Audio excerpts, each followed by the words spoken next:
ایک آدمی کی شادی اس کی پسند کے برخلاف اس کے گھر والوں نے کہیں اور طے کر دی، مگر اسے بیوی پسند نہیں تھی، سو وہ اس کے ساتھ نوکرانیوں والا سلوک کرنے لگا، بلا وجہ اس سے الجھتا، چھوٹی چھوٹی باتوں پر بیوی کو مارتا رہتا، مگر بیوی تھی کہ صبر و شکر کا پیکر بنی ہوئی تھی، وہ شوہر کی ہر مار برداشت کر لیتی، ہر بے عزتی برداشت کر لیتی، اس کے ساتھ کبھی بھی زبان درازی نہ کرتی، ہر وقت محبت اور احترام سے پیش آتی تھی، اور دوسری طرف شوہر تھا جو اس کی بے عزتی کا کوئی بھی موقع ہاتھ سے جانے نہیں دیتا تھا، حتیٰ کہ دوستوں کے درمیان بھی اس کا مذاق بناتا رہتا تھا۔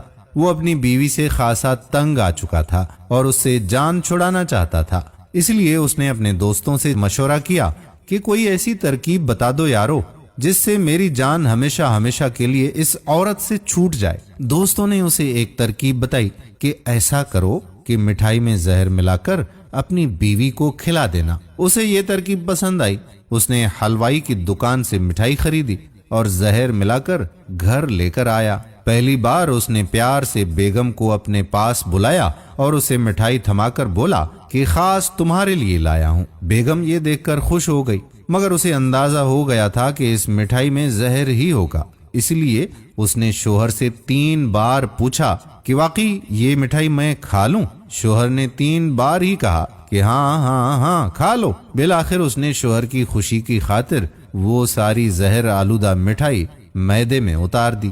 دوسری طرف شوہر دوستوں میں جا کر بیٹھ گیا اور بیوی کے موت کی خبر سننے کے لیے انتظار کرنے لگا کہ اتنے میں اس کے پڑوس سے کوئی آیا اور بولا کہ جلدی چلو، تمہاری بیوی اپنی آخری سانسیں گن رہی ہے اور بار بار تمہارا نام لے رہی ہے۔ وہ نہ چاہتے ہوئے بھی گھر گیا، دیکھا کہ اس کی بیوی کی حالت کافی ناساز ہے، زہر نے اثر کرنا شروع کر دیا، بیوی کے منہ سے جھاگ نکل رہا تھا۔